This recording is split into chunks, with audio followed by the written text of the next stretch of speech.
ఈ ఏబిఎన్ రాధాకృష్ణ గారు కానీ ఏబి వెంకటేశ్వరరావు గారు కానీ వీళ్ళకి ఆంధ్ర రాష్ట్ర పరిపాలన ఎలా ఉంది అన్నది వచ్చి ఆంధ్ర రాష్ట్రంలో ఉంటే వీళ్ళకి అర్థమవుతుంది. ఈ పొద్దు జగనన్నని ఏదో ఒకటి మాట్లాడడం తప్పితే వీళ్ళకి వేరే పనే లేదు. 18 నెలల కాలంలోన ఏ రకంగా పరిపాలన చేశారో ఈ కూటమి నాయకులు చంద్రబాబు నాయుడు గారు 18 నెలల కాలం అనుభవించిన ప్రజలకు తెలుసు ఇది ఎంత సైకో పాలన.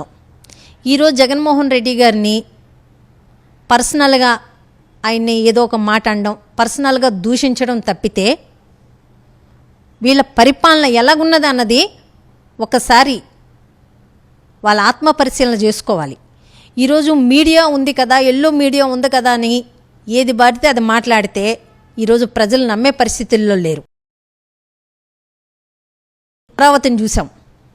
అమరావతిలోన ఏ రకంగా ఒక రైతుకు గుండుపోటు వచ్చే విధంగా వీళ్ళు పరిపాలన సైకో పరిపాలన చేశారో, ఆ రైతు ఏ రకంగా మరణించాడో మనందరం చూసాం. సాక్షాత్తు మంత్రి నారాయణ గారి ఆధ్వర్యంలోనే ఆ పేద రైతు గుండె పగిలేలాగా వీళ్ళు ఏ రకమైన సైకో పరిపాలన చేశారో మనం చూసాం.